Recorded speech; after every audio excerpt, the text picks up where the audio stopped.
नमस्कार दोस्तों, एक बार फिर से आपका स्वागत है मेरे YouTube channel English made easy में। और आज की वीडियो में हम लोग बात करेंगे about past perfect continuous tense. Past perfect continuous tense को यूज़ कब करते हैं, what is the helping verb, main verb, structures, will talk about everything. चलिए स्टार्ट करते हैं। सो द हेल्पिंग वर्ब जो हम लोग यूज़ करते हैं past perfect continuous tense is had been. सबसे अच्छी बात क्या है, बी योर सब्जेक्ट सिंगुलर और प्लूरल, आपको सिर्फ हैड बीन ही यूज़ करना है। सो आपको उसके बारे में कुछ सोचने की ज़रूरत नहीं है। एंड मेन वर्ब की आपको फोर्थ फॉर्म यूज़ करनी है। Let me tell you, fourth form means first form of main verb, उसमें आपको जोड़ देना है ing। So this is fourth form of main verb. Is that clear? Structures, affirmative, negative, interrogative, first and second. कई बार मैं आपको बता चुका हूँ, I repeat again. Affirmative means simple sentence, no negative, no interrogative. Subject, helping verb, main verb, object. Subject, helping verb, main verb, object. Since, for plus time, क्योंकि आपको यहाँ पर टाइम को मेंशन करना होता है, नहीं भी करते हैं इट्स फाइन, बट करना है तो आपको सिंस और फॉर यूज़ करना होता है। If you talk about definite point of time, since का यूज़ करिए। And if you talk about duration of time, period of time, for का यूज़ करिए। Negative sentence, subject plus had not been, fourth form object since for plus time. अगर आपकी helping verb में एक से ज़्यादा वर्ड्स हैं, so always put not after the first word, had not been. Interrogative first, always begins with helping verb, had object, sorry this is subject, had subject been, fourth form object since for plus time. Interrogative first के बाद में interrogative second, begins with help WH word.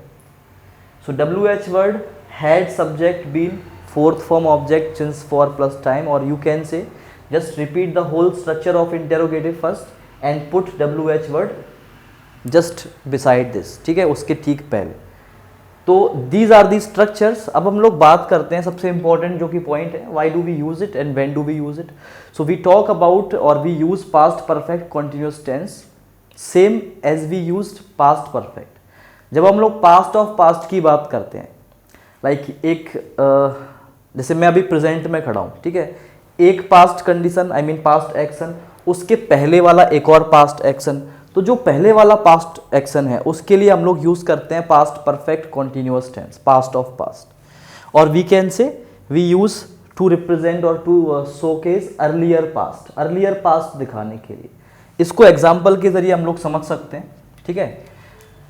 ये भी आप ध्यान रखिएगा क्योंकि इसमें आपको हमेशा रेफरेंस के लिए पास्ट सिंपल यूज़ करना पड़ेगा, टू पास्ट, ठीक है ना, तभी आप उसको कंपेयर कर पाएंगे with your past simple. Past simple से भी पहले वाला जो पास्ट होगा that is past perfect continuous tense, ठीक है।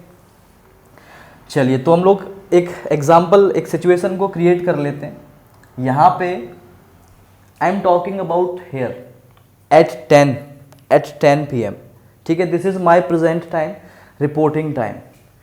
अब यहाँ से व्हेन आई लुक बैक तो मुझे एक दिखेगा 9 बजे वाला एक्शन, एक दिखेगा मुझे 8 बजे वाला action. When I look back to the past, तो ये जो मुझे दिख रहा है, I am standing here at 10 PM, so मेरे लिए ये पास्ट है और ये भी पास्ट है। But when I look back, ये पहला पास्ट पड़ेगा, उसके पहले वाला जो पास्ट है ये उसके बाद में पड़ेगा, ठीक है।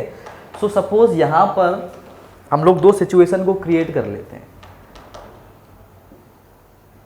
आई लेफ्ट फॉर पार्टी, ठीक है, 9 बजे, और 8 बजे तक बारिश हो रही थी, रेनिंग, ठीक है, 8 बजे तक बारिश हो रही थी, हालांकि उसके बाद नहीं हुई। और then at 9 I just left और वेंट टू द पार्टी। तो मैं क्या बोल सकता हूं, it had been raining, it had been raining before I left for the party. It had been raining because मेरे लिए ये पास्ट जो है ये रिसेंट पास्ट है। रिसेंट पास्ट को हम लोग एक्सप्रेस करते हैं इन पास्ट सिंपल, इसको आप लोग कह सकते हैं recent past. This is recent past. And उससे भी पहले वाला पास्ट जो है that is past of past. ये आपका पास्ट ऑफ पास्ट है और अर्लियर पास्ट भी आप इसे बोल सकते हैं। And this is the past जिसे आपको पास्ट परफेक्ट कॉन्टिन्यूस में रिपोर्ट करना है। सो आई विल से कि it had been raining heavily before I left for the party. So ये जो एक्शन है इसको मैंने रिपोर्ट किया in past perfect continuous tense, और रिसेंट पास्ट वाला एक्शन है इसे मैंने रिपोर्ट किया इन पास्ट सिंपल। सेंटेंस कैसे जाएगा आपका, चलिए यहां लिख लेते हैं। आई कैन से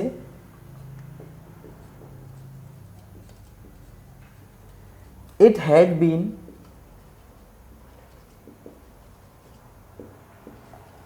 raining heavily before I left for the party। तो इस तरह से आपको पास्ट परफेक्ट कॉन्टिन्यूअस टेंस को यूज करना है। Let's see another example. She had been working in this company for 2 years। यहां पे हम लोग टाइम को भी मेंशन कर लेते हैं, फॉर 2 years, ठीक है। Before she left the job, मान लीजिए, चलिए आज की बात कर लेते हैं, अक्टूबर 29, ठीक है। हम लोग आज बात कर रहे हैं, this is our reporting time. और मान लीजिए 25 अक्टूबर को सी लेफ्ट द जॉब, ये पास्ट है मेरे लिए।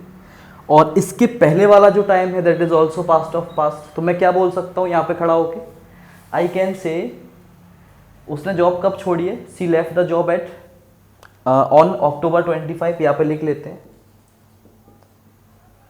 Left the job. और उसके पहले जब उसने जॉब छोड़ी है उससे पहले उसको यहाँ पे काम करते करते 2 साल हो चुके थे, ठीक है। सो मैं क्या बोल सकता हूँ कि she had been working in this company for 2 years before she left the job. तो उसने जो जॉब छोड़ी है उससे पहले उसको यहाँ पर काम करते हुए 2 साल हो चुके थे। So we are comparing that past from recent past, ठीक है। And by comparing to past हम लोग बता रहे हैं भाई ये रिसेंट पास्ट है आपका, और उससे पहले वाला जो पास्ट है that is past of past, और उसे आपको रिपोर्ट करना है in past perfect continuous tense. Is that clear? Another example, they had been living here for 5 years before they move to Mumbai. तो वो मुंबई जा चुके हैं, बट जब वो मुंबई गए, जब भी गए, लाइक मान लीजिए लास्ट मंथ गए, उससे पहले उनको यहाँ पे रहते हुए 5 साल हो चुके थे। मीन्स मुंबई गए लास्ट मंथ, वो पास्ट है। उससे पहले वो 5 साल से यहाँ पे रह रहे थे, दैट इज ऑल्सो पास्ट। अब उसको जो पहले रह रहे थे उसको आपको रिपोर्ट करना है पास्ट परफेक्ट कॉन्टिन्यूअस टेंस में। सो मैं क्या क्या बोल सकता हूँ, they had been living here for 5 years before they move to Mumbai. तो जब आप बात करते हैं आपके अर्लियर पास्ट के बारे में, when you have 2 past incidents जिसमें एक रिसेंट पास्ट है और एक उससे पहले वाला पास्ट है, सो उस पहले वाले पास्ट को आपको रिपोर्ट करना होता है into past perfect continuous tense. और जब भी आप यूज करते हैं पास्ट परफेक्ट और past perfect continuous tense, always have that base, that reference point of past simple, because जब तक आप उस पास्ट सिंपल से कंपेयर नहीं करेंगे आप ये नहीं बता पाएंगे कि ये आपका पास्ट ऑफ पास्ट है, अर्लियर पास्ट है या नहीं है। So this is how we have to use past perfect continuous tense. बाकी आप नेगेटिव बनाना चाहते हैं, सिंपल है, she had not been living here. If I put not after this had, अगर मैं यहाँ पे नॉट लगा देता हूँ, she had not been working in this company for 2 years before she left the job, it becomes negative sentence. मेरे कहने का मतलब क्या है कि जब उसने जॉब छोड़ी है उससे पहले यहाँ पर उसको काम करते हुए 2 साल नहीं हुए थे। Means she didn't complete the duration of 2 years, उसके पहले उसने जॉब छोड़ दिया। Same goes for this sentence, they had not been living here for 5 years before they move to Mumbai. Last month वो लोग मुंबई गए, ठीक है, हालांकि यहाँ पर उन्हें रहते हुए सिर्फ 4 साल हुए थे। किसी ने मुझसे बोला कि भाई 5 साल हो गए थे, तो मैं उनको बता रहा हूँ कि जब वो यहाँ से मुंबई शिफ्ट हुए तब तक यहाँ पे रहते हुए ना केवल 4 साल हुए थे। So they had not been living here for 5 years, 5 साल से नहीं रह रहे थे। They had not been living here for 5 years before they move to Mumbai.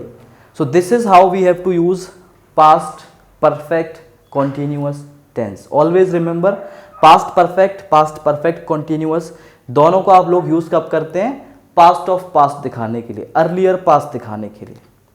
So this was about past perfect continuous tense. Thank you so much.